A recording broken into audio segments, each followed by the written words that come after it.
What's going on, people? I'm the SNES Geek and welcome to the SNES Geek Show. Yes, after several months I'm back and I apologize for the terrible previous episode. I tried something new and it didn't really work out. But now I'm back and now summer is finally here.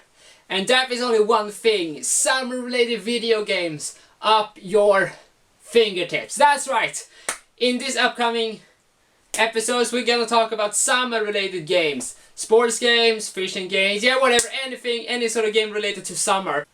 But naturally, with golf, there's golf video games, and that is not a genre of games that's actually made a great impact. And the game we're gonna take a look at, is Prostroke Golf for the PlayStation 2. I found this at a game store and paid $5 for it. And since it's a sport game, it's pretty damn cheap. But does cheap means good? Let's find out.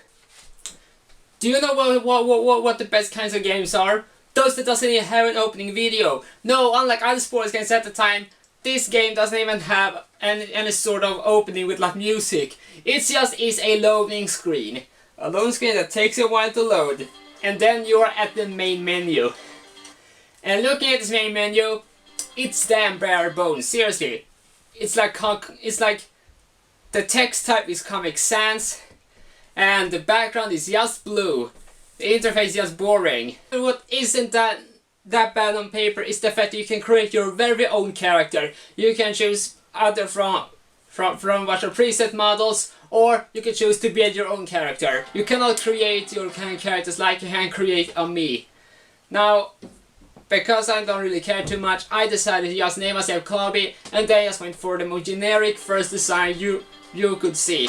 So enough about the menus and the startup, let's talk about the actual gameplay. Okay, so golf don't really need an explanation. You know what it does, you know what it is. However, this game actually does feature some pretty interesting things. For once, it has a kick-ass tune. Secondly, it has commentators, pro commentators I might add. And you know, for a golf game it actually does try something different than the usual golfing things we're used to in other games. Like for instance, so after you have set everything up, you're beginning the first hole, and this introduces something pretty neat about this level. Just listening to this music.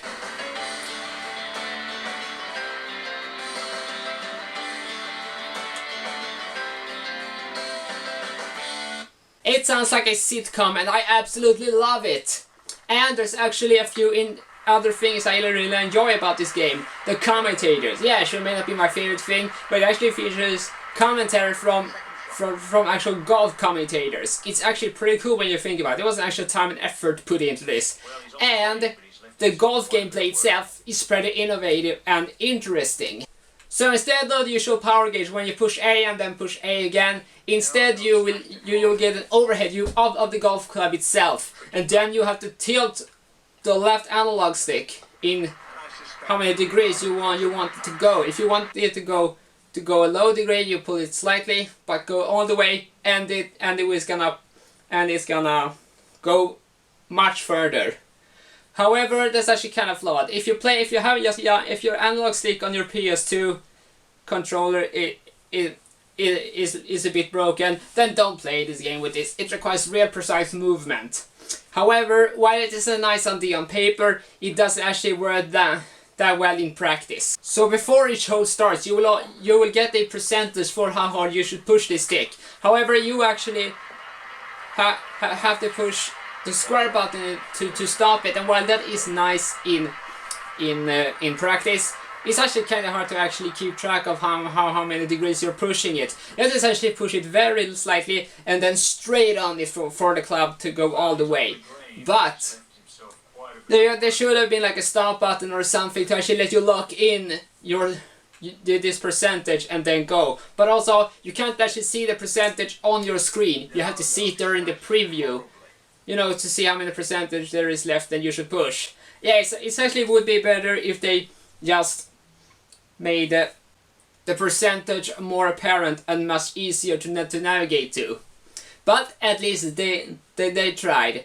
Now, unfortunately, because I am an idiot and didn't realize this until like halfway through the capturing of this footage, I actually messed up quite a bit. But thankfully this ain't real life, I ain't gonna get any shame or something like that. So yeah, you might be thinking, is that everything to this game? Yes, there is. There isn't really much to talk about this game other than these interesting ideas. But it's actually a pretty enjoyable game. If you enjoy golf games, then you will have no problem liking this game. But also, that freaking sitcom intro is really nailing it for me. I actually really like that opening. But yes, that was everything about Prostroke Golf. I know this wasn't really that much to talk about, but then again, it's a golfing game, and there's not really that much to talk about. Well, okay, the graphics, they're decent for the time, a bit less detailed, but even so, it's PlayStation 2. It didn't really have the capabilities of looking like a PS3 or Xbox 360 game. So I cannot really complain at that aspect. However, there's one game out there which actually does look pretty damn great. Another golf game. And maybe I will talk about that in the future, but for the moment I'm just gonna leave this game as well as this review. So thank you guys for watching so much, and I promise you there'll be new content up during the summer, which is finally here. So thank you guys for watching, see you next time, bye!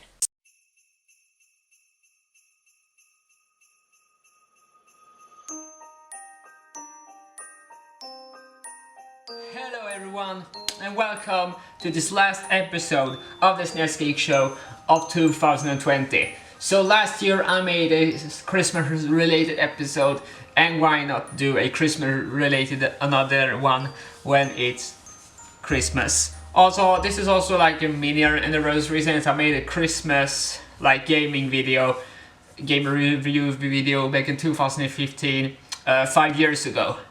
So this is the season of forgiving. You're traveling to your family, to meet your friends, your family, and everything in between there. And video games is something that has become associated with traveling. Now of course we have the Nintendo Switch, we have the pretty much handheld home console experiences. However, in this video I'm gonna be talking about the PlayStation 2, which is this bastard right here. I don't know if you can see it, but regardless, I'm gonna show you 3 games which you should consider playing during the holiday season. So let's do this!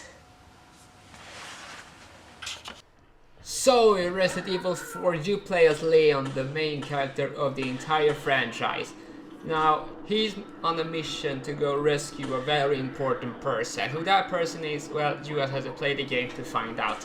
Okay, so Resident Evil 4 is a third-person shooter.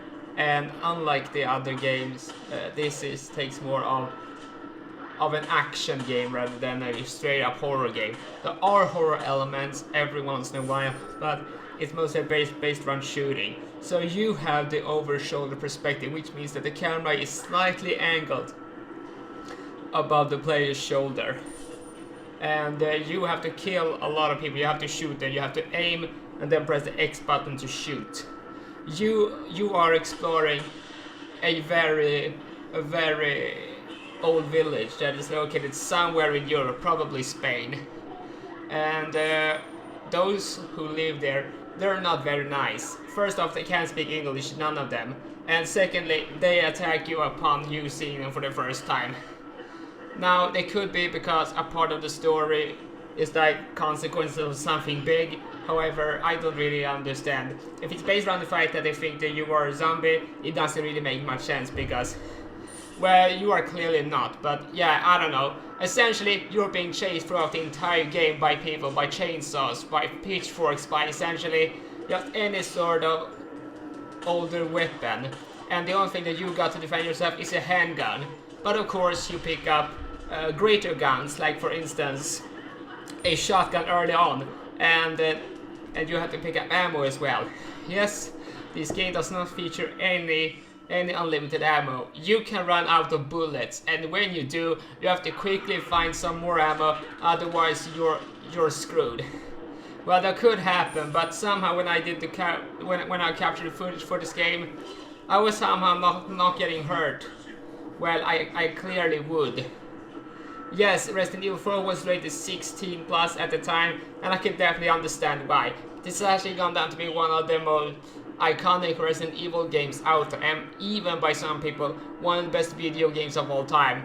Okay, so Monsters Inc. Screen Team was released in 2001 alongside the Pixar movie, or at least rather close. So if you guys are a bit confused as to what language it is, I bought this game in Sweden, which means there is Swedish. Well, everything about this game, aside the production, is Swedish. There's Swedish voice actors, there's Swedish voice samples. Pretty much everything about this game is Swedish, aside from the music and the game itself. Yeah, we don't have monsters in Swedish. Disappointment, I know. So if you played Ape Escape, then you will be familiar with Monsters Inc. So your goal in this game is to become a top scarer. Now that is a contradictory thing, especially since Monsters University is a prequel to Monsters Inc. But that makes me wonder, is this game a prequel to Monsters University, or is this like a different timeline? Well, it's not really explained, and honestly I don't really think Pixar thought of that while making this game. So this is a game where you're running around a stage scaring fake children. But okay, you cannot actually scare these fake children right away. The only way you can actually get them is that you walking around this somewhat limited area and collecting these cans of ooze, I guess if you will want to call them something. And the more ooze you collect, the greater the colors will appear on this gauge. And for every new color that you unlock, you can scare these types of children. And for every color, it becomes more difficult to fulfill it. So during the first, when the first canister is filled, then these children are just requiring one spam of a specific button.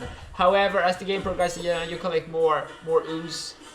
All of these children's button command changes, so it's becomes like a continuous task that you have to fulfill. Now there is no actual punishment for not succeeding in scaring these children, so you can try that as many times as possible. Yeah, it is a very kid-friendly game if you haven't noticed. So the objective in this game is to scare children and to gain medals until to become top scarers. Now throughout this game you can choose to play as either Mike or Sully. They both play the same, there isn't much difference in that, it's just a different skin. So overall, if you like Ape Escape, you should feel at home with this game. I would definitely recommend it if you want an Ape Escape type game, but I'm tired of it, and you want to try out a significantly cheaper game. So let's move on to the next one. And so the last game on this list is Soul Calibur 2. So Soul Calibur 2 is the second game in the Soul Calibur franchise. The original Soul Calibur was released in arcades and then the Sega Dreamcast. Now this game, unlike other fighting games, is a weapons-based fighting game where you will, instead of using your hands or feet, you will now, your knuckles, you will now be using weapons to fight your enemies. There's a wide range of characters to choose from, everything from male to female, and they all look pretty damn good. It's not like other fighting games where there's some fan service here and there. No, these characters, they all look memorable, they all look great, they look good, they don't really need any sort of cheap tactic in order to appeal to the target audience. This is a good looking game that has a good looking everything. So after you pick a character, you can then enter the arcade mode, and that is where the main course of gameplay is. So, like I said, it's a weapons-based fighting game, which means that you are in these big arenas, and you have to destroy each and every one of the opponents. Yeah, when it comes down to it, it's really hard to actually go in depth in a fighting game because fighting games are really easy to get into. Defeat your enemy 2 times and advance to the second round. All of these characters that you play as, they're actually pretty, from what I've played, they're actually pretty good characters because the weapons that you play with, not that the weakest or the strongest or anything, any weapon or any character that you play as can all be useful. It's overall just a pretty damn good game. The music is pretty good, it's pretty arcadey. The same with the graphics, they look pretty damn good for the least powerful console on this generation, the PlayStation 2, which is the one I've been using in this video. And you can even unlock a great secret character if you continue playing, which I didn't do. Well, I recommend Soul Calibur 2 to anyone who wants to play a great fighting game. So yeah, that was it. That is the last video of 2020. Now, don't be sad, I will be returning in 2021 and let's hope it becomes a much better year than what it has been. But remember that you always loved by those who does love you.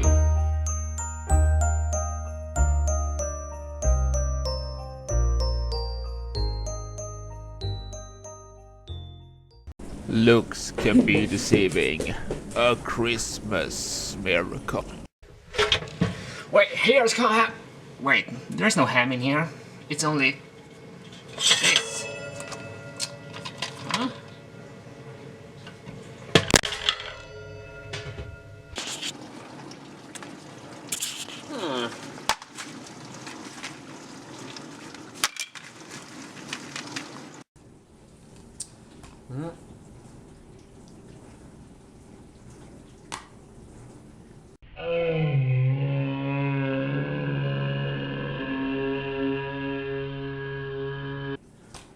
Of course! I know everything about this game now. Yeah, for somehow I've forgotten it. But now it's finally here. The knowledge, the brain, the facts, everything about Game Party Champions for the Wii U.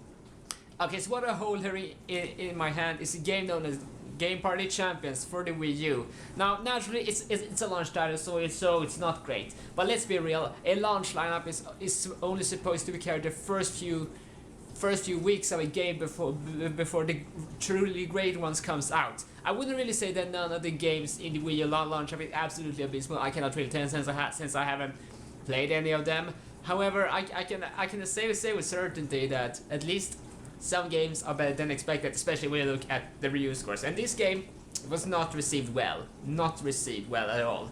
However, I decided to actually go against those beliefs and I actually go ahead and bought it and tried it.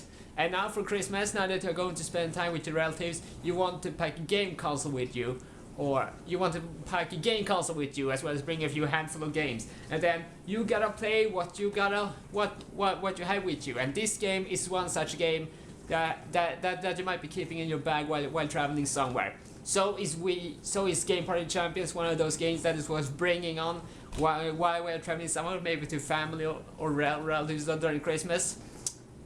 Well, yeah, just as the snow is falling, it's going to happen eventually. Now, let's do this. Game number 1, baseball. The TV screen is the screen you're supposed to look at while most of the other minigames uses the gamepad. You swing the stylus at your player character when the ball approaches to hit the score signs. I didn't do well at first. I didn't understand you are supposed to swing at your character to hit it. This is one of the only games, like I said, where you don't need to use the gamepad as the action happens on both screens. 6 out of 10. It works. Game number 2. Hoop shot is basketball under different name. This one uses the stylus on the gamepad. You have to excuse me for using footage from a different game, but it's the same gameplay for another game in this collection.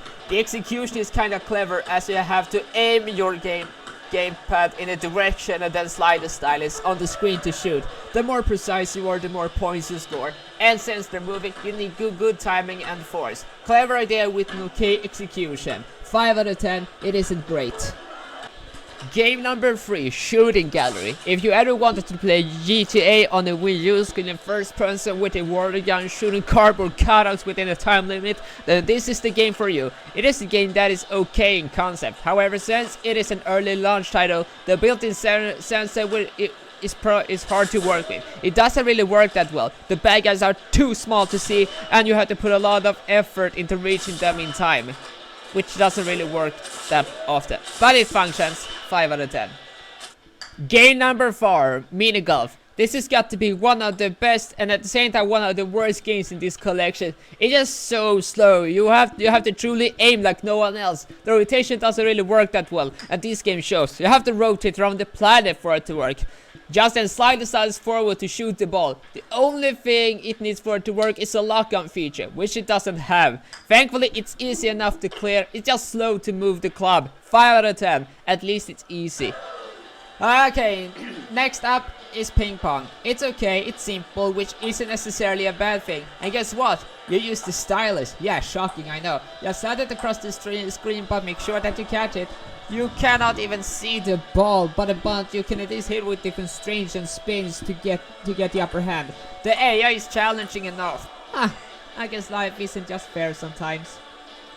Game number 4, Skill Ball. Do you want to know why it's called that? Because you don't need brute force to be good. Just slide the stylus across the screen in different directions and enough to shoot the balls into the holes. I just realized how few ideas Midway actually had, considering how many of these games requires the stylus to work. It's okay, there's something that makes it enjoyable. At least scoring high is easy enough, which cannot be said about other minigame collections which contains this exact same game. Game number 7, Air Hockey, the last game you will see in this video, and it's exactly as the title says. It's air hockey. Swipe the stylus on the screen to keep the puck going. It's tough, it's nothing to scoff at. I was expecting it to be easy like the others. I was wrong. There seems to be a resemblance of a strategy, but there really isn't. It does work to keep the puck on the side and then shoot. The AI catches it and then score. Seriously, it happened almost every time. The most challenging game in this collection and a welcoming surprise. I didn't really get into it that much since I prefer my games easy. 7 out of 10. Alright guys, that was Game Product Champs for you. I'll check you guys later. See you later. See you later in 2022.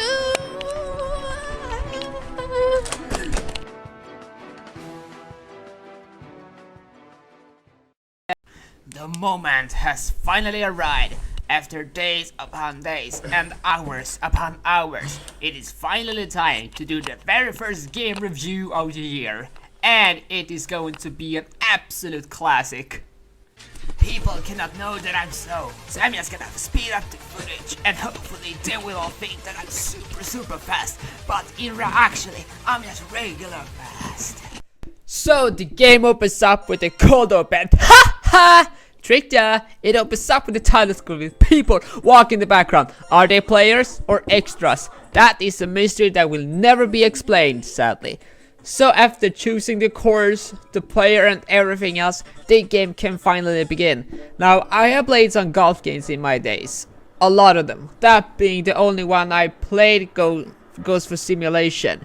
A realistic depiction of the sport. But since this is a game for everyone, all of that is gone in exchange for a more arcadey feel. Does it work? Yeah, I would say so. But that depends on how you want to play it, as there are 2 options for gameplay, traditional or advanced. The first mentioned is as it says. Look at the bar down below to determine length and push the X button when the meter matches up with the benchmark and shoot. Advanced is the same as traditional, like the playstyle, but the fact that it's completely different. In this style, you see the cursor within a circle, which is seen here on the screen. Hit the button while in the middle when it's green. It took me a while to understand what it actually meant when trying this for the very first time. Aside from it taking a more arcade approach to the gameplay, so does the look of the characters. It has a colorful cast of them. You're starting out with 2 characters, a boy and a girl, but you unlock more as it goes along. Despite being cartoony, they still have realistic animation. It works as intended, as they can be really expressive, and being expressive is the one thing you want to come back to while playing a cartoony game. Unfortunately, that cannot be said about anything that isn't the characters. The environment doesn't really stand out in any particular way. It is just a grassland with a few houses. But maybe that was the intention, because in terms of how the game runs, it is a steady frame rate at all time. At no point does it ever slow down, which is a plus when it comes to games that requires precision. Speaking of that, on course, it is of vital importance to stay in the game if you want to win things. There are a set number of goal swings and you take turns shooting the ball on the way. If you're able to roll the ball into the hole within the required amount of shots, you will go high up on the leaderboards and you can become the winner of it all. There are environmental changes though. It can rain but can also be windy. How fast the wind travels is all dependent on the arrow at the corner, which shows the trajectory of the ball, so calculate it closely. The single player campaign is where the magic happens. This is where you will play against those who will oppose you, which will bring you closer to become a champion. Each cup is divided into different difficulties. The higher up, the tougher the opponents are. Sadly, you cannot see them during gameplay. You have to imagine what they look like. It's relatively easy with no real weather conditional changes, at least at the earlier stages. That happens later. However, it is during the last fight when the difficulty amps up to 1,000,000, at least in theory.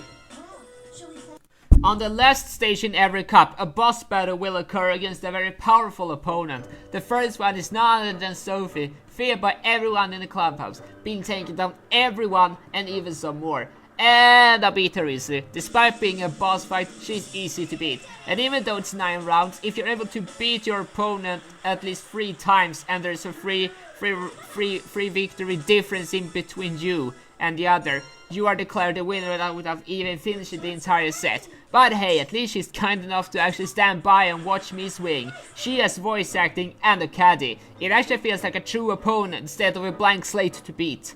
Honestly, not a bad opponent, as the oppressions are really fun to watch, and upon winning, she joins the roster, waiting to be chosen for a game. When you win, your loyalty level goes up and you improve. Despite the core game being good, I've come to realize something when searching around in the menus to get to the store. There isn't an actual store in the game, it's all about unlocks. This is a bit strange as the previous games had a store. It was probably to promote the PlayStation Store at the time, which makes sense. But when the internet connection dies, so does the online play function and DLC. So overall, despite not being perfect as a game, it is certainly worth to track down a copy of. It works well as an arcade golf game and is fun in general. Now it's time to put it away. I'm just going to regularly walk to the place where I took it from. But of course I'm going to speed up the footage so it looks like I'm running. I will see you later, my best friend the PS3, for the next review. Farewell for now. Last time on the SNES Geek Show. Play it, as there are 2 options for gameplay, traditional or advanced. The first mentioned is a success. Look at the bar down below to determine length and push the X button when the meter matches up with the benchmark and shoot. Advanced is the same as traditional, like the playstyle, but the fact that it's completely different. In this style, you see the cursor within a circle, which is seen here on the screen. Hit the button while in the middle when it's green. It's time.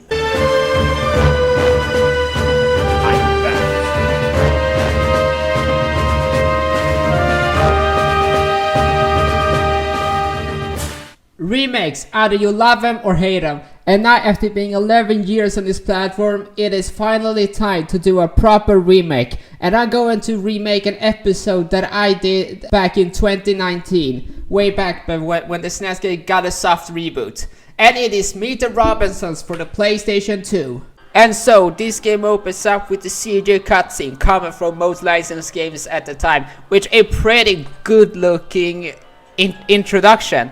This actually looks like it could be the pilot for a Meet the Robins TV show, but as many of us know, it is a movie. So this cutscene follows Wilbur Robinson, a time traveling boy who has traveled to the past to take a photo with an historical figure. Strangely enough, he doesn't actually play any Fortnite whatsoever. And then Wilbur's an idiot and accidentally sets off the trap system in this entire pyramid by pushing a switch on the floor. And it's now your job to get out. And now the only way to get out is to play The Legend of Zelda. I'm sorry, I meant Meet the Robinsons. In terms of originality, this game has no real identity gameplay-wise. It is just like The Legend of Zelda. You're jumping off ledges, you're pushing switches, you're solving puzzles. Is there anything this game has on its own as a game?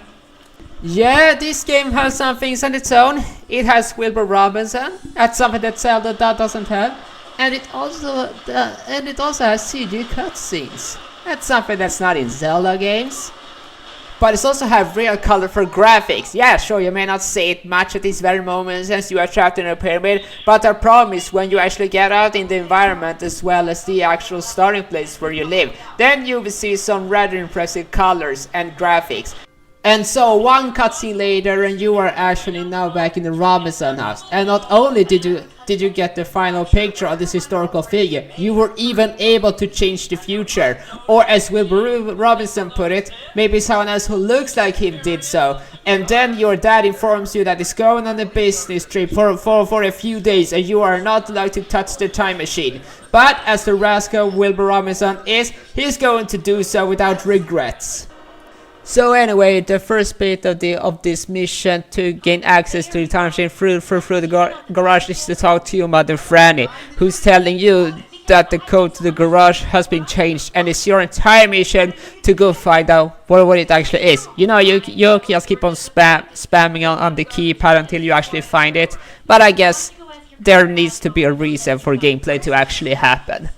So now comes the very strenuous task about getting the code to the garage, and there's over 10 tasks you have to do before you can actually get to it. So first thing you have to do is to get to your cousin Laszlo's lab, so that you could actually know that you have to travel down to a part of the Robinson basement to get an alloy so that you can make a scanner. Now, like I said, the graphics are pretty damn impressive. The facial expressions for the characters is good, as well as the environments, which are pretty colorful. However, the graphics take a pretty different way when it really comes to animation. They're terrible, or at least when you're actually jumping or standing on a ladder. So stiff. But hey, at least this has decent elevator music. Okay, forget what I said. I thought you would have to find alloys in order to build a scanner, but no, it turns out that you're supposed to find a disassembler, which you find after going through this puzzling maze.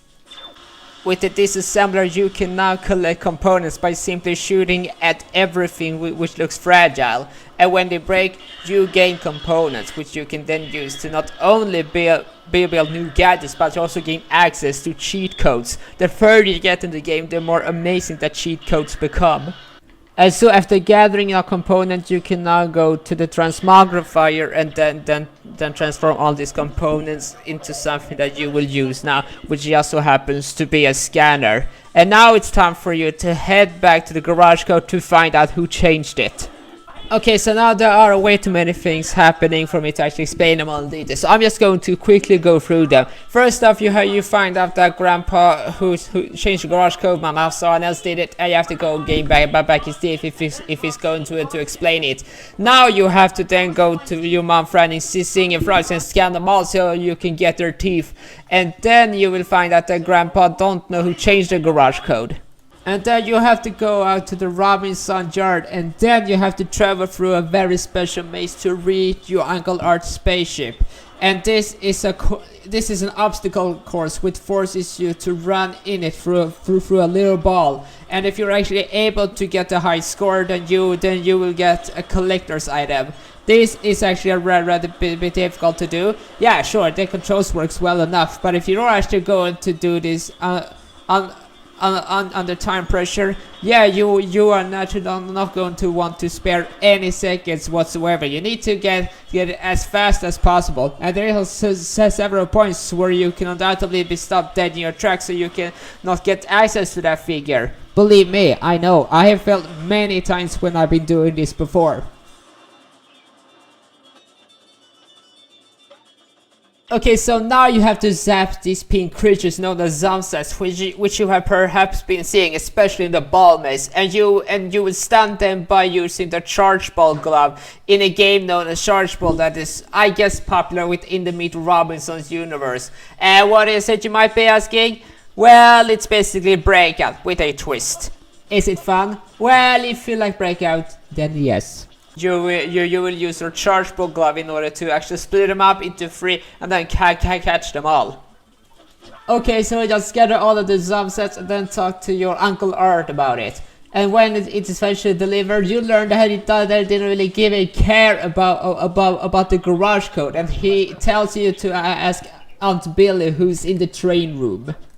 Yeah, you remember that rampaging train? Well, it turns out that it has been malfunctioning, and it's your job to actually put it back on the right track. Why can't Aunt Billy do it? She's the train conductor after all. I have no idea, but hey, like I said, there needs to be a justifiable reason for gameplay to happen. And so that reason is to teach you how to manually aim, and you're doing so simply by pushing the R1 button, and then you are basically aiming with one of the analog sticks, and then you are marking all of the targets and then releasing the buttons so they will all light up at the same time. Do this four times on a set on 4 sets of 3, and then you will be done. Okay, so the next bit involves you having to go into Uncle Gaston's cannonball room. But of course it's locked, so you have to create a key somehow. Process over and over again. This time you will not be finding a disassembler, you will instead find that component. And now after finally creating that key, we are on the final stretch of the tutorial. And the last thing that we have to do is to beat Uncle Gaston at his own game.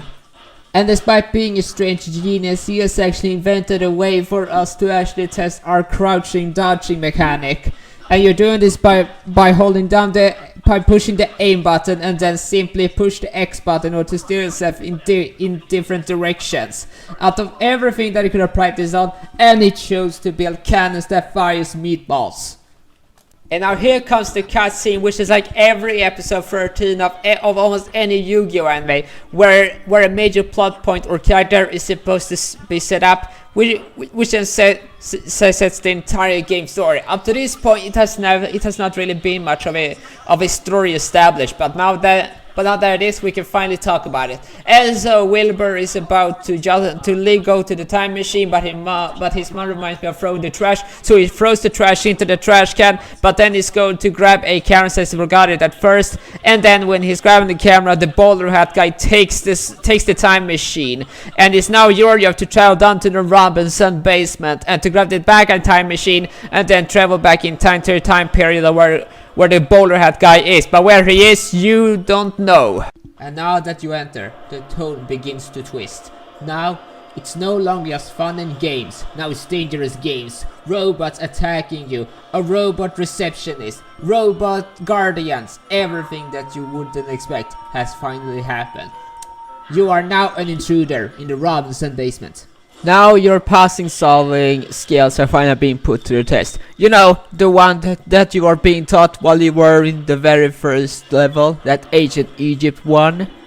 And so after performing a little task, to actually get the robot nurse to help you to pass through, you are now golden. The way you open it up is the first you have to zap that power box, and then you have to zap it again with your power glove. Oh wait, I meant charge ball glove. You cannot actually pass through these lasers. There's like an invisible wall right in front of that. You have to simply climb up on these big vases and then jump on the rails. Why would a big basement have a rail like this? I have no idea. Is it really that tough to actually get across, or is this simply just not a safety measure? Now you are finally in the final stretch. That door over there, that's the one to the time lab. And you're getting closer and closer and... what? It's a fake? Now you have to find a different way in, and that way is through a force field. Now you have to actually use your power of charge ball glove in order to fend off against enemies. The search bot will notice you, and now you have to fend off against enemies, which are all based around capturing you in a ball. These robots, you cannot actually die like a game over. You are simply falling to the ground fainted, and then you will have to start from an earlier point.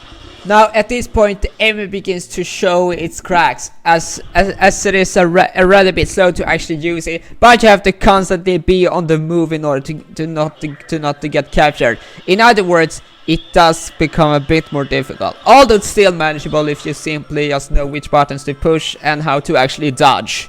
And after an easy puzzle being solved and you saving manually, something you have to do by the way, you are now shimmying along an edge, and you see the time machine in the other room behind, although you cannot actually break the glass to get it. Then in the next room, you have to beat a set number of robots in order to actually open up the next section. This can be a bit tedious. Yeah, sure, it's not that difficult when you're fending off against one robot. When more are showing up, you simply don't have the time and reaction or to actually dodge all of them. This is just one section where you are going to have to start over. That was at least the case for me, and I played through this game several times before. So this is just a taste of what the game could offer. This is as far as I'm going to show you. If you actually want to play this game and see further, then I won't stop you. This game is pretty cheap to get for any console out there. There's GBA, Nintendo DS, PS2, Wii and Xbox 360 and PC as well. If you don't really care about playing a Zelda clone with a Disney skin, then this is what one worth recommending. It is time to put away this game on the shelf and maybe revisit it again someday. But not today, not tomorrow, nor this week. When? Who knows?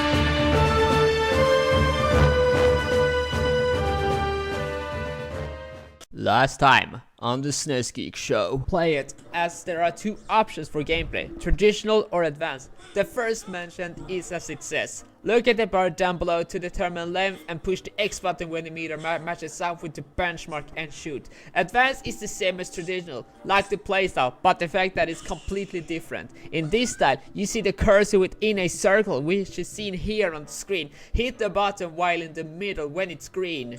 It's time.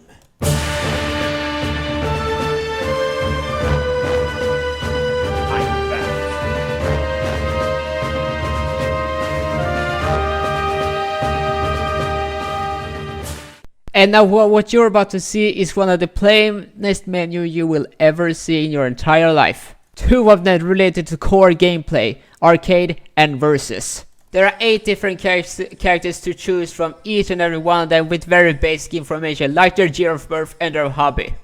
And now when you begin playing, you will notice that this game is pretty bland and basic. Now it's understandable, it was the very first 3D arcade fighter in the entire video game history, but seriously, wouldn't really have any minor additional content actually help?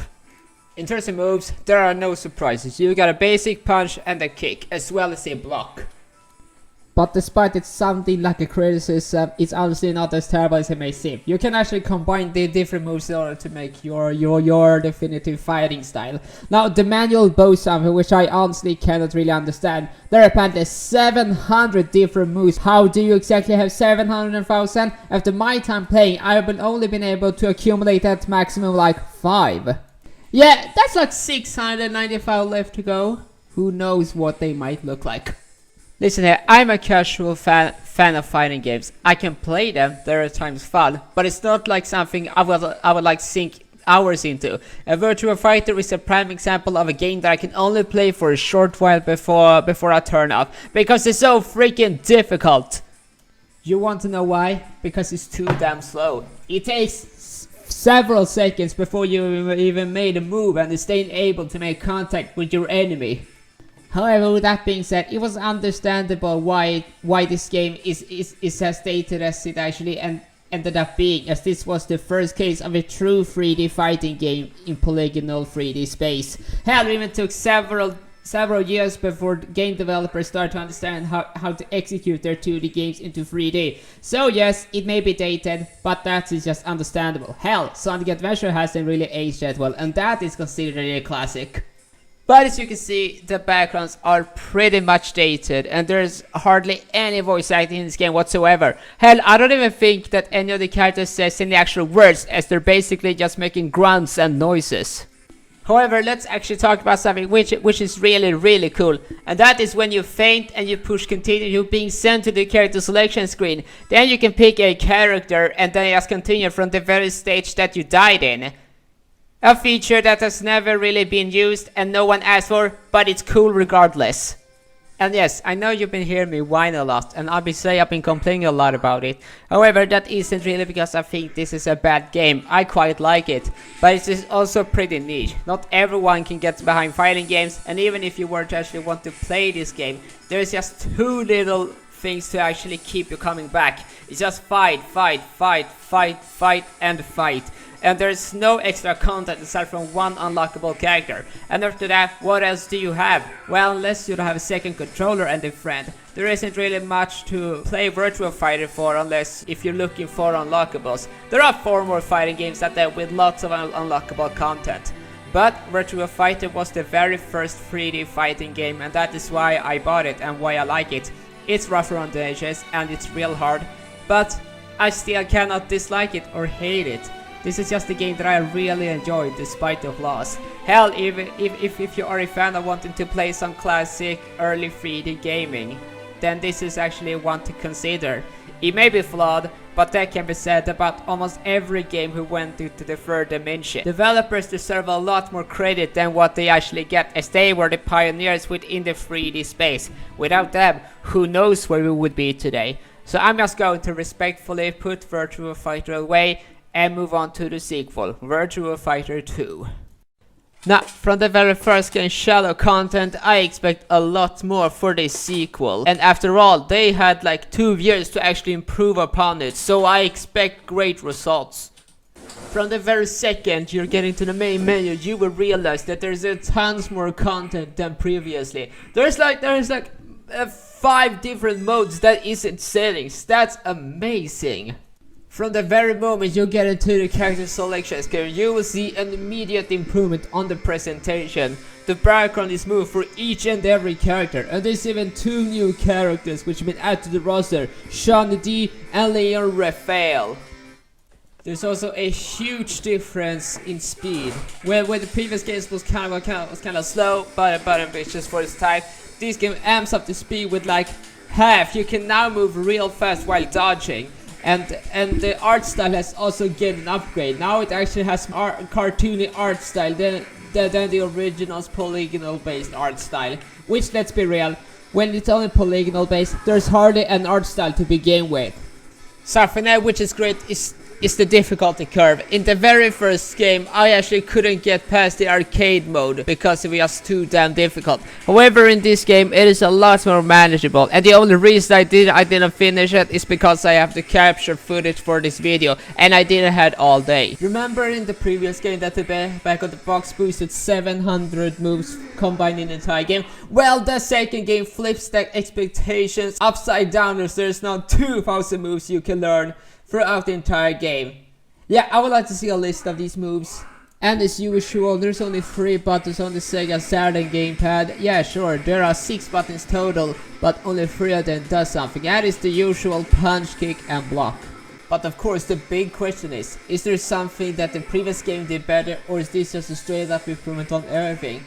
No, it isn't. As in the previous game, you can just switch characters whenever you fainted and could continue from the very stage. Yeah, that's right. You actually have to beat the entire arcade mode with the character you choose from the start. But since this hasn't actually appeared in any game since, maybe it was removed because no one is actually using it or is actually thinking about it. That's a possibility. One thing I come to realize during my playthrough of this game and capturing of the game footage is the fact that when you are actually battling against a man, it's actually manageable on the normal difficulty. But when you're fighting against the ladies, that is where I actually died. Game over. I first died on Sarah and then I died on Pi, or however you pronounce it. So after everything's said and done, this game is a vast improvement over the original. So I'm just going to tip my hat to the fine folks at Sega and pat them on the back saying, congratulations, you did it. You made a pretty great sequel. Now it is time for the very last game for this video, and it's going to be a spin-off. That's right, there is one more Virtua Fighter game released on the Sega Saturn. So let's go grab it. And guess what? We actually have an opening, and it is all of the adult Virtua Fighter characters with their younger counterparts. Why did it take 3 games to actually get an opening cutscene for this very franchise? I'm not sure, but it's actually kind of a cute opening, although it's a bit underwhelming, given the fact that this is hardware limitations back in 1996 or 95 or whatever this year maybe. There's no voice actor, which is kind of sad considering the fact that this is supposed to be actual characters, and it's not the silent protagonist who happens to be your own insert. But hey, it is ambitious at least to have an actual arcade fighter to have an actual opening cutscene. Did the original have that?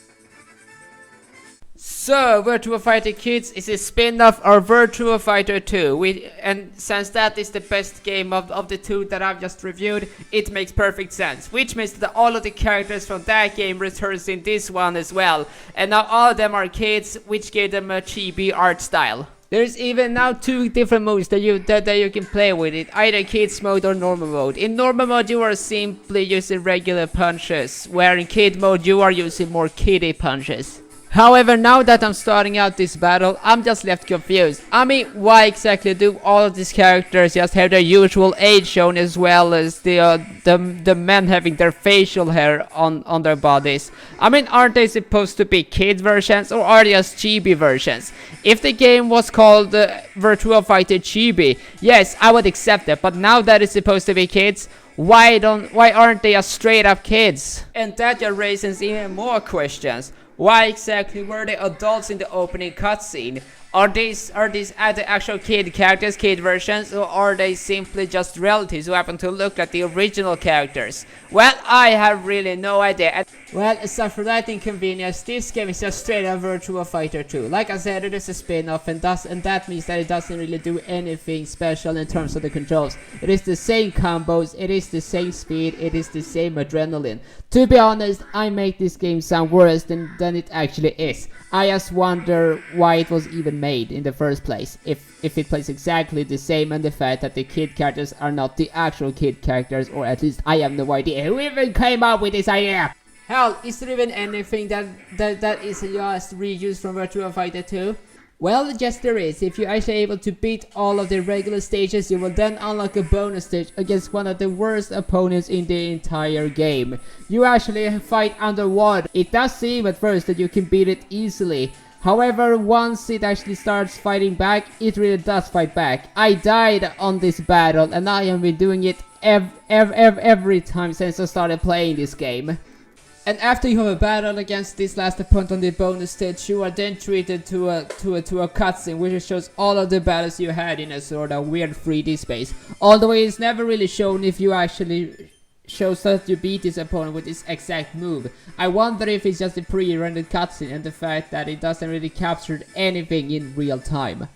But yeah, next to the first two Virtua Fighter games, this one just ended up being forgotten. And there was actually a question asked at the time of its release. While critics seemed to enjoy this game a lot, it was still questioning if it was actually worth to pay full price for a spin-off, which in terms of fight style doesn't really do anything else. But hey, that was synonymous with the Sega Saturn, that is, if you actually wanted to pay full price for a game, we should all play for a few minutes, and then perhaps just put down and never play again. After all, it is a lot cheaper to actually go to the arcade and slot some coins into the machine and then play it there. So yeah, that was a look into the first three fighting games for the Sega Saturn. Overall, while it doesn't really have that much to go for these days, they are still great games and a pioneer for the video game industry, what it actually would do to fighting games in the future. Although much like GoldenEye, it has stated, and I wouldn't necessarily recommend to play them these days, especially if you don't have a Sega Saturn yourself. Although they are decently cheap if you actually want to pick up and play them. So yeah, that was everything that I had to give you in this episode. So I will see you next time when we take a look at another game. Bye! I have at last returned with another episode of the SNES, and this time it is going to be Dreamworks superkartz for the PlayStation 3. Let's do this!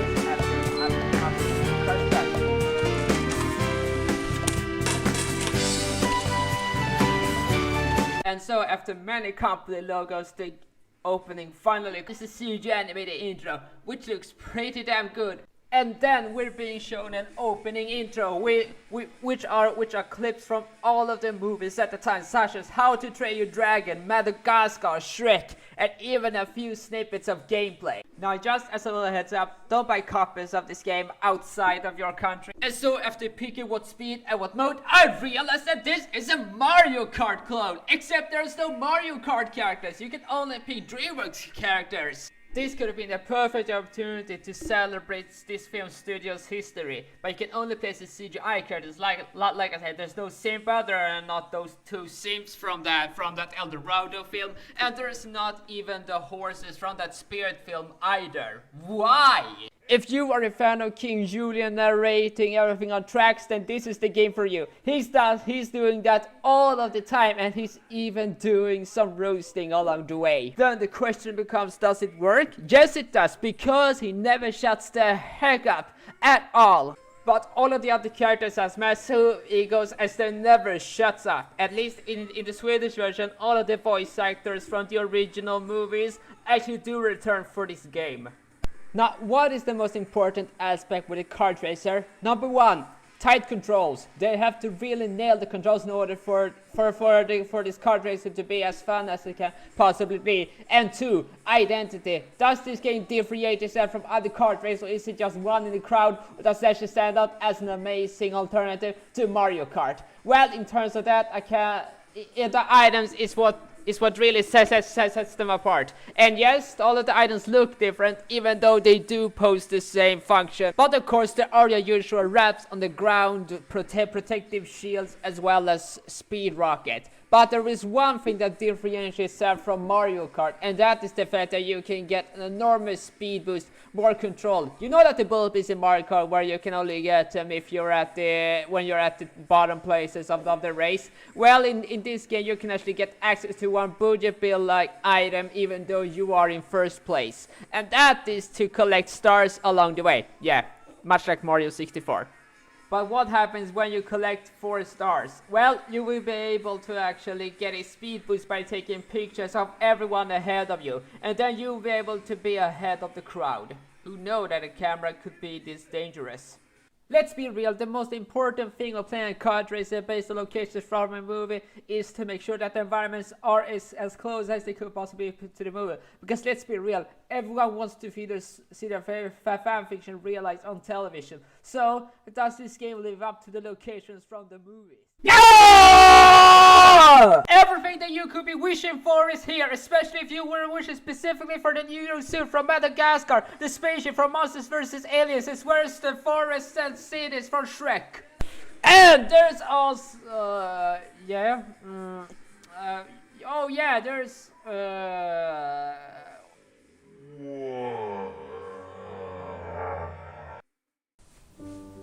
What?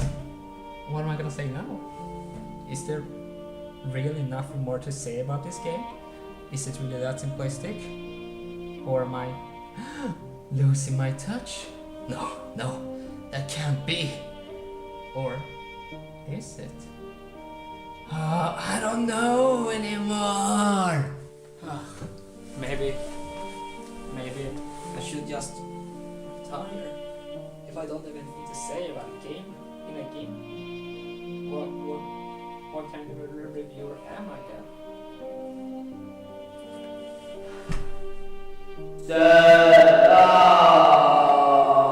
What? Who's calling? I heard a voice. Was that real? Or am I simply losing my mind? No, there it is again. I must follow it. I swear, I'm not going insane. Huh? Look. It's a... Well, let's see what it stands. Let's see here. What?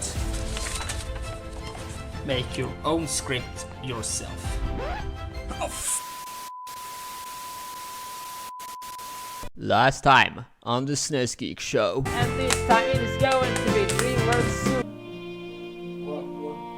What kind of a reviewer am I then?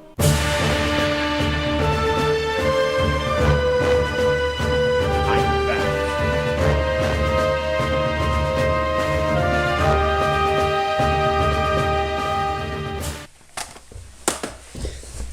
Do you want to know what the best thing about getting a driver license is? Destroying cars, total destruction, and ultimate sadness. That is the only reason why I want to drive a car these days.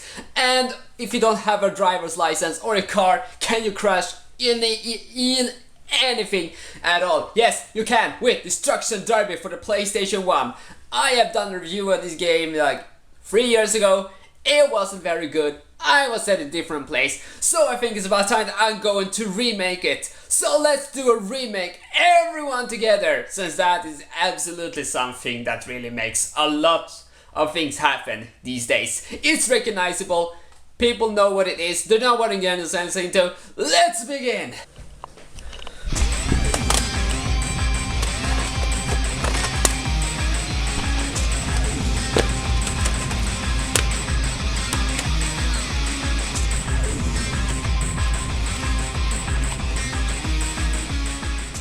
Okay, so the main racing mode is known as wrecking racing. You are going to race along a pretty narrow racetrack, trying to wreck the opponent's cars.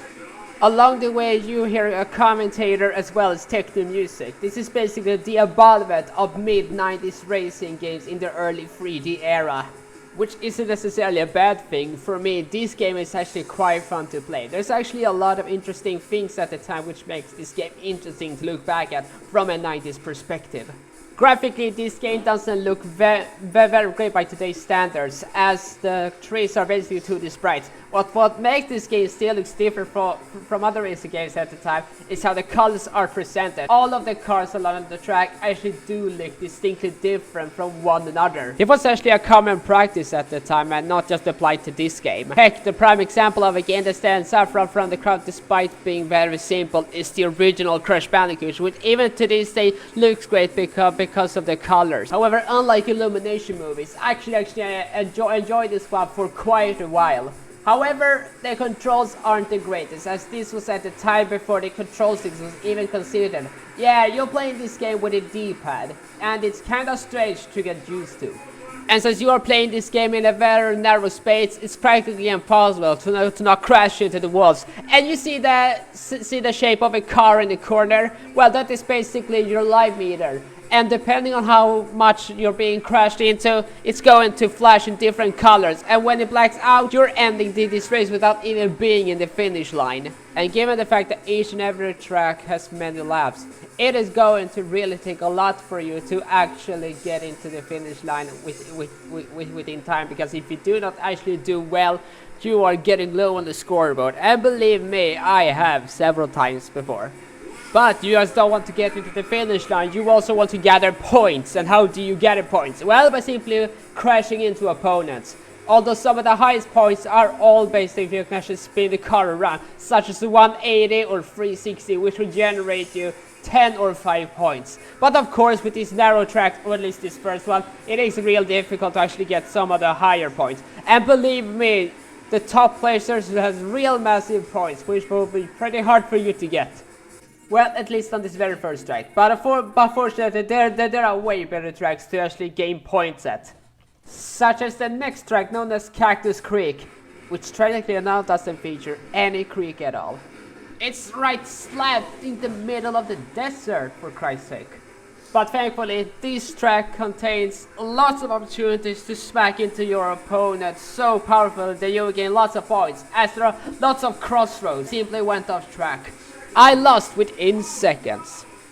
And that actually brings up a good point about this game. This is really not just an average run-of-the-mill race. You actually have to put some strategy and thought in how you actually pursue this race. Do you really want to go for the finish line and hopefully gain a great place based on how well you did? Or do you actually want to go for points and potentially not go into the finish line? It actually does add a minor layer of strategy. Speaking of levels, this game actually does have a few interesting levels, although they are pretty basic, and they're essentially just repeats of the same levels over and over again, although it's said during different times of the day. I wonder if this is where Crash Bandicoot got its inspiration for night and day stages based on the same theme. Unfortunately, the time of the day doesn't actually change how the levels work. It's still the same level over and over again. Every race plays out the exact same way. You have to race along a track and either wreck the opponents or head to the finish line at your own turn. Although I think the reason why there were simply no changes is because it was a tall order for a game of this caliber at the time. And given the fact that this was something that couldn't be done on a 2D console, I think that Psygnosis was essentially just testing the waters to see if this could actually work well, and then just build upon the foundation of what was being in the first game. Does this game work intended, or is it simply just a missed opportunity to actually become a great game? I would say this game works as intended. Listen, this wasn't really going to carry the PlayStation to new heights. It was more or less made to show that you can actually do a car crash game on a console, similar to the arcade. which is something that was going to be a selling point very early on in the PlayStation life, given the fact that our arcade games was still being somewhat popular at the time, despite the fact that they had started to drop in popularity back in 1995. Heck, unless you're actually into this game right from the start, convincing someone to actually buy this game is questionable, especially since the card destruction genre is not really one which is very popular. It has a very niche audience. It's still there, but it's nowhere near as popular as, say, platformers or shooters. And while it may sound like I'm complaining, I'm not really complaining. I'm just questioning the identity of this game in this giant big world of video games. Is this game really going to fulfill someone's life? Is it really going to help someone to go through tough times? Honestly, I don't know. But I bet someone out there really likes this game and helped them through tough times. I'm not saying that this game hasn't meant anything to anyone. I'm just saying that it's not a very big and popular game. Heck, this franchise even died in the mid-2000s, as the last game was released in 2004. Well, at least up to this point. However, there's one thing that I haven't mentioned, and that is really that I've been complaining about the stock car racing, as that is the one which contradicts the core mechanic of this game. What really matters is the Destruction Derby, which is going to be the very last course on this tournament. It is intense, and all of the strengths of the game really does shine when you're actually in this mode, as all of the cars are being seen on screen. There is no noticeable frame rate drops, and it's extremely satisfactory to see all of the car points fly around everywhere. Yeah, sure, it doesn't stay on the ground, but what can you really expect? You really have to stay at the top of your game if you actually want to get far, as all of the cars are really good at attacking each other as well as you. I didn't really did that well within this race. But to be honest, I have been doing better, simply just that it wasn't really shown on screen. Oh, and as well as each other. I cannot forget to tell you about that. But maybe this game wasn't meant to be a mainstay within mainstream game media. This was probably just a springboard to show that it is possible, which is kind of sad. If only a game is being released which can really showcase what card destruction can really do, it can belong to the same ranks as fighting games, which is in Smash Brothers, which is a very beloved genre of video games even to this day. But who knows? It could happen, but when? I have no idea.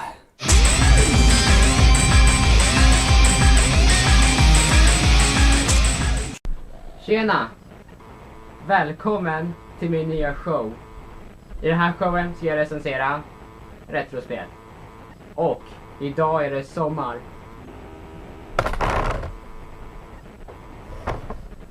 Okej, kanske inte helt sommar, men ni fattar vad jag menar. Och för att fira sommarens ankomst så ska jag recensera ett sommarspel. Wace 64. Så nu kör vi. Jag har en 64 redo. Och spelet. Så nu stoppar vi in det och spelar lite Wave Race. Spelet startar med jetskis och ascool musik.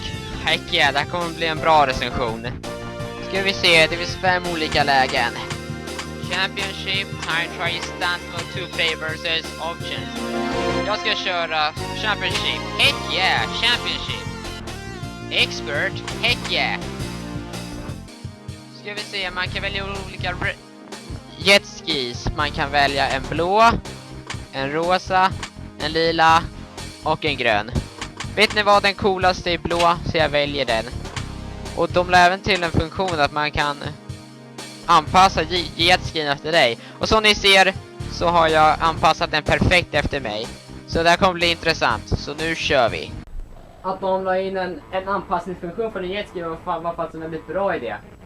För om du suger med en vanlig jetskin så kan du bara välja jetski och anpassa den hur du vill. 3, 2, nu kör vi! Okej, håller stadigt tredje plats. Okej, nu håller jag inte längre än stadigt tredje plats.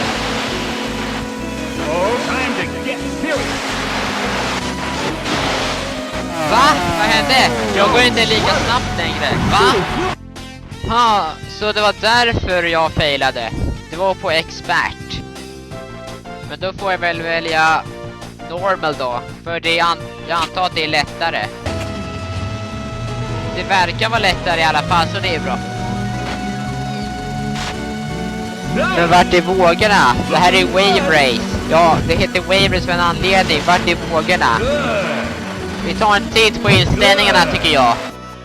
Så det var därför vågorna var så himla lugna. De är inställda på calm. Jag tycker vi ställer in dem på wild. Så ja, det var bättre.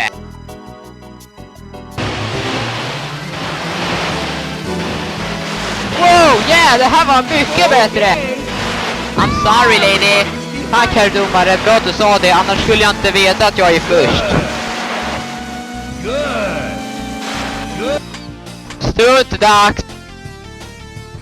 Fina med stunt mode är att man kan välja vilken bana man vill köra. Jag väljer Drake Lake.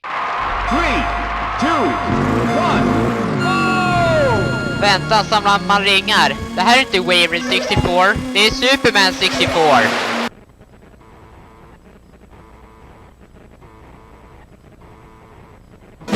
Ah, fuck.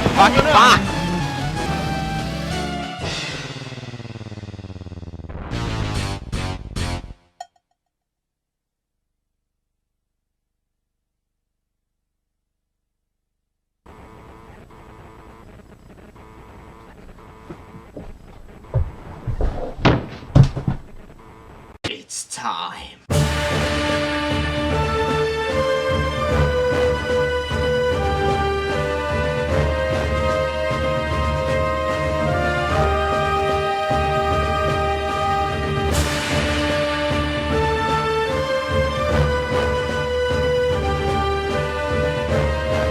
I'm back.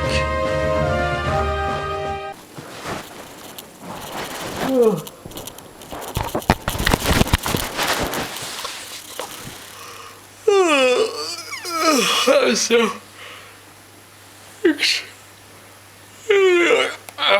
I guess. What? Oh my god. Arcade machines, remember those? I sure didn't. I know you expect me to say that I do, but that isn't the case. Growing up in Sweden, arcade machines wasn't something everyone had access to, but of course a few places exist that I can easily get to where arcade machines are. I think a lot of us have seen some gameplay or perhaps has even touched the levers on them. But as technology have advanced along with home console users, arcade games have made it to homes across the world. But of course, it's nowhere near as popular in recent times like it used to be. But home console ports has always been a thing, ever since the 16-bit era of the Super Nintendo days like Mortal Kombat and Street Fighter 2. But as time have passed by, arcade machines and home consoles don't simply pair much anymore. Online gaming is more popular, but of course the game design of modern games is kinda like the ones in the arcades. Simple fun with not much complicated controls. But let's go back to a time period when home console ports were a selling point, with the biggest name being Sega, well, at least in the mid-90s. They really meant business with that mindset. With technology advancing at the time, it really seemed like games was going to take a massive leap into the third dimension. People really like talking about Crash Bandicoot and Mario 64 when talking about early 3D, but even before then, they were 3D games. In the arcades, the potential was seen and even tested successfully in Virtua Fighter 1993 and Daytona USA from 1994. Both were very early, but they showed off what would work in the future, that being polygons. But of course, with them being first, they don't look the best these days. Neither actually, although one of them has aged a little better. That one being Daytona USA, the only home console port around. And with the popularity of the Sega Saturn, almost no one had ever played it, except for me. And, well, a few more I guess. With the console turned on, we get the familiar animated Sega Saturn intro and art logo, animated boot up screens. The logo shows up and so does the title screen. A few seconds later, without touching a button on the controller, a demo screen shows up, displaying everything this game has to offer. That being racing, and even more racing. Thankfully, the main function of the arcade function is removed. That you need to insert quarters into the console, giving you a few more tracks or minutes of gameplay before you have to go home and cry in the corner. Since this came out around the same time as Namco's Ridge Racer, it is obviously compared to it, and it is also said this game being a great alternative to the other. Do I think so myself? Yes, you get to pick a car but no driver sadly. Only 2 options to go for, manual and automatic. I go for automatic because freak out with manual, I'll leave that to IKEA. Then you have to pick a track with 3 difficulties represented by 3 different tracks. Surprising to see, since other racing games add the extra tracks to just 1 course. You hear a rolling start at the beginning of every race, whether you like it or not. Now the race is on, with all of the races competing for the ultimate victory of something, I guess. Cake? Yeah, let's go with that. The first thing I've noticed are the graphics, which are pretty impressive for the time. Yeah, sure, there are lots of popping, but that's expected for the early 3D era, at least on consoles. But when you take in what's being present, with all 4 races at once and the music, which never falters, I cannot say it didn't amaze some players at the time. There are lots of details on every car, the sound design is nice, with lots of screeching on the track. Decent music, it has a very arcadey feel to it. Yeah, that's about it. I was going to fully explain all of that within a short time, and that's for one reason. Simplicity, both a good and a bad thing. On paper, the controls are simple, but in execution, not so much. With the number of buttons on the controller, there are some strange choices of placements for commands. For you see, the C button is confirmation, not A or start. Start takes you back to the previous screen. Why? And during the race, the A button does absolutely nothing. It's a mess. Just explaining it is odd. It's a minor thing since practice makes perfect, just odd for a first time player. Despite the fact arcade games should be a few quick minutes before doing something, it is still a challenge understanding how you are supposed to think while racing, as steering while speeding up can be a challenge to grasp.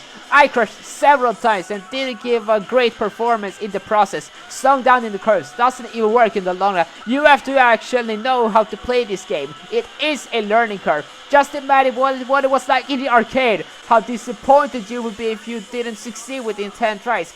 Maybe it was different in the arcade, but given how the mentality was, it could have been equally as difficult. The biggest challenge comes in the form of the timer. It is tight, and you have to be on top of your game if you actually want to finish. I didn't even finish in time, and I'm ending up at 29th place. I tried. The other courses are different in other ways. On the second course there are fewer cars, that being 20. This course is nowhere near as easy as it seems. It is wider, but it is even harder. There's a weird word I've heard called turning hard. Later tracks, despite having fewer laps and cars, makes no reason to think it's easy. As the difficulty says, I can hardly be in a medium position when they all speed ahead of me. The road is wider, but you don't get to use that to your advantage. To its credit, it really seems like to spend a few minutes to win isn't going to cut it. I didn't even make to the final lap on the 2 remaining tracks. That's pretty cool. It sounds like I've been whining throughout this game, and to be fair, I am looking from a first-time player's perspective. Looking from an experienced perspective, I will give it credit for its skillful gameplay. While being a decent port of an arcade classic, it really baffles me whom it really was meant to appeal to at the time. Arcade racing fans, Sega fans. What? It was a few quarters in the arcade. If you had access to a machine, why not play that? There was Ridge Racer amongst others. $30 for this? Why? But that was at the time. Is it worth to play Daytona Usa today? It all depends on you. If you're able to afford a Sega Saturn and arcade races, then by all means. But the PlayStation was not available and affordable, so my advice to you, make wise choices.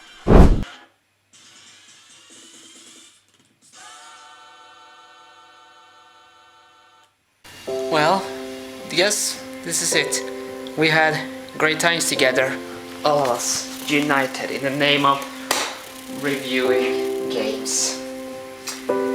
Well, I guess that's it.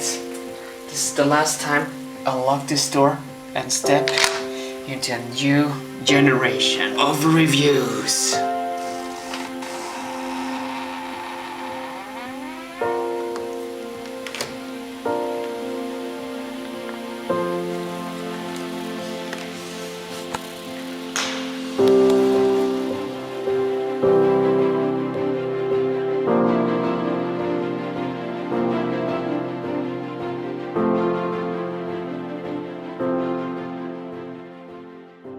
Yeah, I know, it's a different world, but it's still me, and welcome to another episode of the SNES Geek Show. Now let's roll the intro! It's time.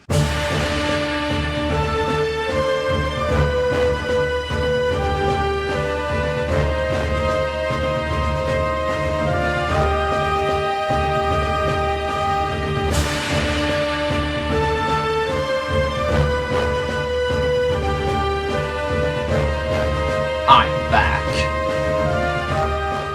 Change. One word, one meaning. It is one of the most provocative words to say. It has plenty of times made people react in a negative way. It is important to dare to try. Too unfamiliar territory can make even the mightiest of men shiver and fear and think it should have never ever changed. That is what became to be when Mario Party changed. It was a beloved franchise. It used to be a system seller. Every Nintendo gamer wanted them. It was really at its peak between Game 1 through 7. Game 8 was so much more mixed than ever before. It was in shambles. Reviewers hated and tore it apart, claiming it to be one of the worst at the time. That's where change came in. It was going to happen eventually, after lying dormant for 5 years with no game after 8. 9 was released and proved to be heading in a direction people weren't fond of. Did they change the game for number 10? No, but it was a step up from number 9. It surely was. Well, at least the number of screens. So after going through the usual setting, it is finally time to embark at the first map and the one in this video, Mushroom Park. Upon deciding the turn order, not through a dice but through an arrow, the turns have been decided and it's about time to embark on a grand adventure. In a car. What? No matter, I bet it's going to be like normal. It begins and the first dice is rolled. It only goes up to 6, and just remember to keep an eye on the Wii U gamepad where Bowser's held prisoner. Why? We will never know. Just make sure to not roll all the numbers 1 through 6, because that's when things goes on 3 separate points. There's checkpoints containing a set number of stars which are given to the player who passes right through them. 3, 5, and 10. There are even minus variations which you don't want to get, as they take away your hard-earned mini-stars, and that is going to be your method of winning.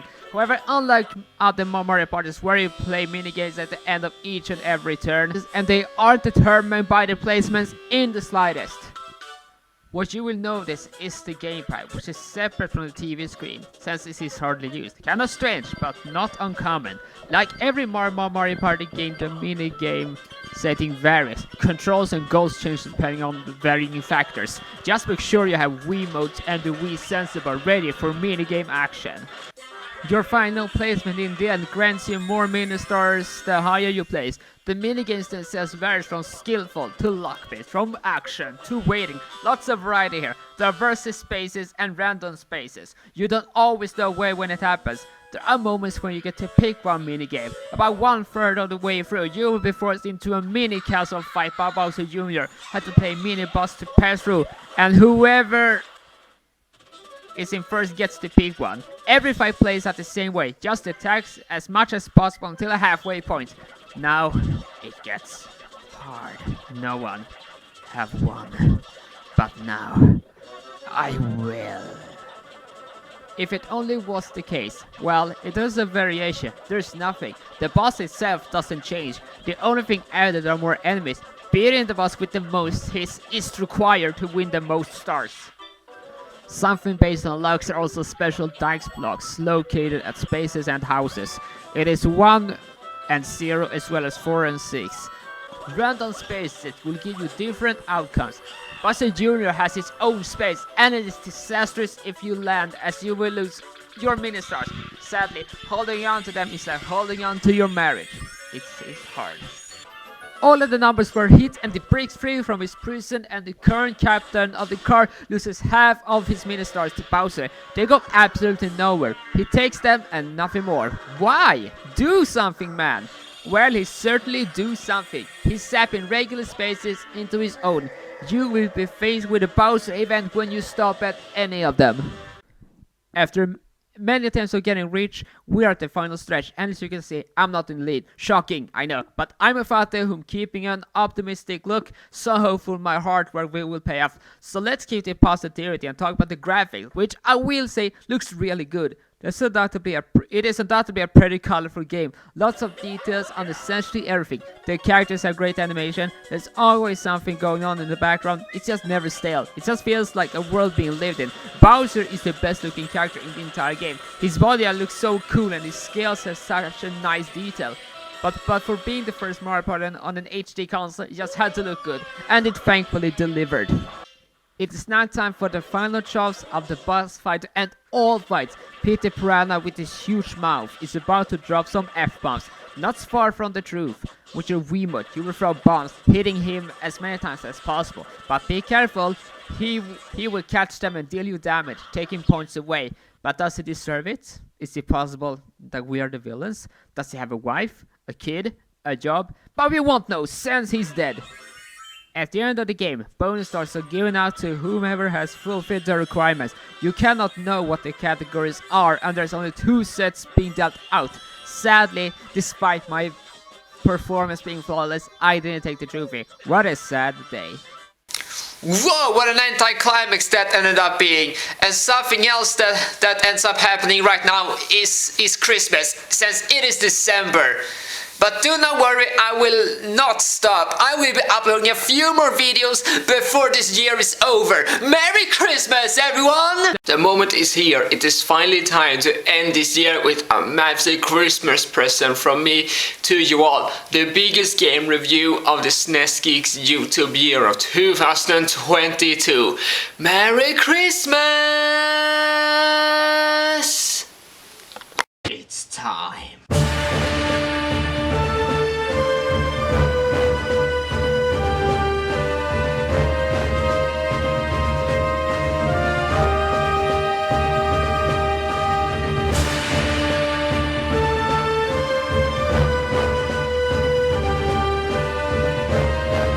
I'm back. The title says so much, yet so little. We see a guy riding on a horse in sunset as epic music is playing. It sets the tone of what's about to come and happen. After pushing start and giving the player the most awesome protagonist name ever, it is time to begin with a cinematic masterpiece of a cutscene as a guy chases after a princess on a horse. Then stops the statue. I guess he had time? It was all a dream as a sprite has been chosen to take Yusaku, the player, on a big adventure. After drunk vision they meet. The sprite name is Navi and they will become partners for the rest of the game. Finally you will have a boozing buddy. But it turns out drinking wasn't on his agenda as he had to talk to the tree Navi was sent from first. Oh well, I guess it happens later, upon heading up at some panning around the village you are in. And talk to someone who knows you. A fangirl, I guess, who is named Saria. Why would you know that? Oh well, I bet she will only appear here. On the way to the tree, an a-hole blocks the way, whose name is Mido. Someone who doesn't consider you worthy of seeing him unless you murder him. You have to find a sword. So after almost dying, this will not happen many times at all. The sword has been found, but let's be real, the pen is mightier than the sword, which is why Mido cannot be killed. With both shield and a sword, it is time to get to the tree, who must become sick. It is up to you to slay a monster in the tree to save it, cursed by someone. He will have a strange Saturday. This is a strange location. It is in a tree, but there are platforms, fogs, and spiderwebs. This is a tutorial area, teaching you the hardships of life and it brings. My character, who's named Yusaku, is strong. He can climb on webs, jump several meters in the air, and open up doors without even touching them. Several floors later, he opens up someone's chest containing a slingshot. Whom did it actually belong to? It will never be explained or answered. Use it to get to the top of the top and jump to your death! That is, if you can aim at the spider web, which happens several attempts to go down. But of course you are saved by the water pond below. Now you are in the basement. It is now the true test. The gimmick of this part is cleaning up Spider-Man's remains by burning his web with a stick and fire. From this point onward, sticks becomes part of the game. At multiple points you can pick them up. Do it! The controls work well enough. I'm playing the GameCube port of this classic. Graphically, it's the same as the original. No improvements in the slightest. It sounds like a cash grab. Although in the grand scheme of things, it doesn't really matter. Just given the original on the disc can be the best option for fans. Of course, there are a few differences, but not like the Sonic Adventure port with new additions. The things changed are the icons on screen to match the GameCube controller. The C buttons are now assigned to the C stick, and the save icon takes you to a save screen within seconds. The X, Z and B buttons will also let you use weapons you will gain access to later on. You will also assign items to these buttons as well. The camera cannot be controlled like nowadays. However, push the L button to force the camera in front of you. So after solving some puzzles involving swimming and diving, gaining nuts, I guess it's more disappointed than I thought. You are at the final stretch. It is night time to get down to the dungeon and the root of the problem. You are being informed about a combo you have to hit to open up the lock. Avoid hitting creatures in a particular order. Is it hard? Not really. Just read the instructions given to you by someone before trying. It is hard to know without a clue. If you too, you can hit them as many times as you like to really take out your anger on them. But alas, you have to progress in the game to move on. And so after many hours, it is time to face off against the parasitic armored arachnid boss Goma. And you know, for being a first boss, it's really well done. The atmosphere is well done, the colors are even to give its own personality. And I'm sure this is nightmare fuel for kids way back when. Also, for those kids who are playing it for the very first time. It is not defeated. And our Galaji, a heart container. Collect these to increase your health for good. Find 4 heart container pieces to gain 1 more heart. After going through a portal back to the outside, and you just wasted your time. Turns out the great Deku Tree has tricked you into saving him. It is time to hear a story about the creation of the world. With that told, more information is being taught. It turns out the tree was cursed by a king of the desert. This guy who rides through fire. The great Deku Tree didn't let him have the Triforce, so it was cursed. Now it's time for a cinematic masterpiece in form of the creation of the world. Ages ago, 3 spirits were able to use their powers to create a world by making a force, splitting them up between 3 triangles. These powers came to be known as the Triforce of Courage, Power and Wisdom. These triangles combined became the Triforce, blah blah blah blah blah, dramatic scene. It is now time to take farewell to the great Deku Tree, as the curse was just too much for him to handle. But before it's over, Yusaku is given a great inspirational stone. One of 3, mind you. The test is over. It is time for the real adventure to begin. The tree grows up. Now some real estate can finally be built in here. On the way back to the village, you are being accused by Mairo that you killed the tree, and Yusaku goes away to cry. After the cry, it is time to leave Kokiri village. Out of there, finally, search for the other 2 stones begin. Right as the bridge will be crossed, Sari appears with an expression that says that this was anticipated, because that's what she said. He's not like the others, and he can live while the others cannot. But before you are gone, you are given an ocarina, a flute containing endless possibilities. This is another scene well made. The cinematography is great. The colors are several shades of green, and while I cannot emote much interface due to hardware limitations of the original hardware, they were able to create a sense of melancholy through everything. Hats off to you programmers. The kilograms are up as the real adventure begins. Farewell, Saria. Yusaku will always remember you. One more glance before it is over. Let's go out on this adventure. This is the main area, Hyrule Field, the overworld where you'll be going the most. With green lush meadows, there's a reason to go out on a picnic. But why let's do that? Let's go live life!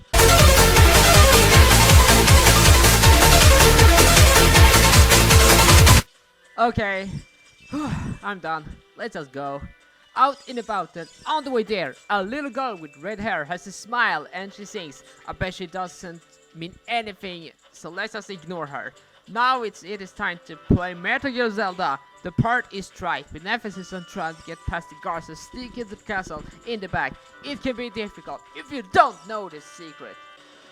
I did well on my first try and almost snuck in easily, but that easy time abruptly ended in a big mustache man is blocking the path next to the entrance. Slicing and dicing doesn't help, neither does screaming. It is certainly a heavy sleeper we deal with. It turns out that the red-headed girl is the one to talk to, so instead of wasting time, I got myself caught, so now it's time to listen to her. The little girl's name is Melon, and she is the daughter of the owner of Lon Lon Ranch. He somehow had a mission to deliver milk to the royal family and got sleepy and fell down there. How would he go through the hole? No one knows. To wake him up, Yusaku is given an egg containing a chicken. After even more attempts, I was able to get past them. It turns out the solution is to sneak past them instead of running. So after finally reaching him, the action button is pushed and the dad is awakened. He runs away with the most hilarious running animation ever seen on the Nintendo 64. Then the hen is gone. Where did it go? No matter, it will never happen again. It is now time to become Metal Gear Zelda again, and it is time to sneak past more guards. With fixed camera angles and dumb AI, sneaking past them works well enough. Just make sure to not stay in their sight, and with only 4 areas, it becomes a piece of cake. But when it is, she appears in an area of the castle, the one and only child? What do you mean? It's a child? So it turns out I wasn't here to play with her, but to talk about the important business established early on. So it is time to sneakily look at a man through a window whom was the same one appearing beforehand. But don't worry about him, he doesn't know you, and let's be real, kids are usually just playing around curiously. Turns out this child is Princess Zelda, whom you were supposed to meet up with. It is time for some backstory, and it's revealed that she got nightmares about dark clouds, something her dad just didn't believe, writing off like dreams. But she knows better and believe in them. She clearly wants Yusaku to remember, so you have to say yes. Now the fairy ocarina begins to matter, as you are taught a melody. Whenever the situation seems to matter, just push a button and remember the buttons to play it. Great things can happen. You are then sent away from this location to the right way by a new character for this game, Impa, whom is taking care of Zelda when her father is gone doing things, and that is truly not an understatement. After everything's said and done, the next location is the city of Gorons, up to Death Mountain, but say hi to the inhabitants of Kakariko village, the next stop. It is certainly going to become a wet journey ahead. The next location is Zora's Domain, but before getting there, traveling there makes you travel through Hyrule River, a location you could enter beforehand, but couldn't go through since the rocks were in the way. But now that they are out of the way, moving further along is possible. It is a stark contrast to the colors beforehand, whereas back at the other place the colors were red and brown, now they are green and blue. That's a lot of ants. And it seems to be as the path seems to be over, but since it's blocked by a waterfall. But need not to worry, my friends. Just play the royal family song and you will get through there easily. Upon arriving there are no disasters or crises to speak of. You can just do whatever. If it was that easy, you have to talk to the king of the Zoras, who is worried about the princess. His daughter has left for a while and hasn't come back. This is sadly a moment where you have to play. You cannot play a song to cheer him up. The royal letter is still there. You will be noticed by him, and this opens up the way to you. But passing through into the location is out of the question. Several tasks have to be done before it. You need a fish and a jar, which can be found at Lake Hyla. But before you can gain the fish, a minigame had to be done. Go to the top of a waterfall and the Zora have arranged a minigame for you. This is not optional. The goal is to catch all of the rupees within a time limit. It is easy, the first stage that is. The later stages are harder than this. After all of them are gathered, just head up and claim your prize. Now all of the pieces are gathered to move it along. Let's talk to the king and gain access to the next area, a giant fish. You will have to be swallowed. Right beside there's fish that is located, well, right there. Just catch one and give it to him. You will be swallowed up in seconds. Upon arriving, the door is locked, so you have to unlock it. Just use the slingshot to shoot the target, then pass on to the next room, where you meet someone, a Zara, which turns out to be the Princess Rota, whom is searching for the spiritual stone, much like you. The only thing you can do with her is to carry her places, since the father is concerned about her, but not before she falls down into a different hole and you have to travel down to rescue her. For me, it is easier said than done. It was just incredibly tedious. It is the hardest, but not because for me being bad, but because of the enemies I'm moving around from this point onwards. Jellyfish, bubbles, octoroks and more. The main gimmick of this dungeon is electricity. There are multiple points when you have to turn it off elsewhere, but for this your usual weaponry won't do. Instead, after defeating an enemy, you require the boomerang, allowing you to attack electrified objects. Now destroying the power sources is key to win. 1, 2, 3. It's done! Almost at the room where the stone is found. It's here! Hooray! Princess grabs it and becomes the pro tag for a little while, but then the platform rises and the giant crab falls down. It is time for a mini-boss. It wasn't pleasant in the slightest. You will run around in a circle trying to hit him in his ass 5 times in a row. For me, it was easier said than done. It took more than 30 minutes. I had to switch cameras to finish this fight. You are supposed to fire shots at him, and when he is paralyzed, slice it with his sword. I couldn't time it in the slightest. I didn't realize the core strategy until later. After much tough work, he was finally defeated, and Yusaku can finally move up to the higher level. Then, where do I go? I didn't even realize you need to push more buttons with these boxes. I should have realized that since they are so out of place. With everything pushed and all of the puzzles solved, Princess Ruto gives you the final spiritual stone, the water one. The stones are all taken out of left field. This game takes a real serious turn.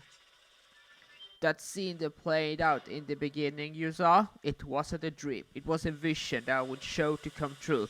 Both Zelda and Impa rides away from the castle on a horse in rain.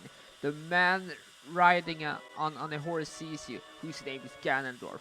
All of the pieces are coming together. Zelda throws away something in the river when being picked up, reveals itself as the Ocarina of Time. There is no time to waste. Let's go into the Temple of Time and insert all of the stones. Zelda left you a message behind in there, explaining what you need to know. But what is this? Why tell you? Why not play it yourself? You can never know, can you? From me. You will never know!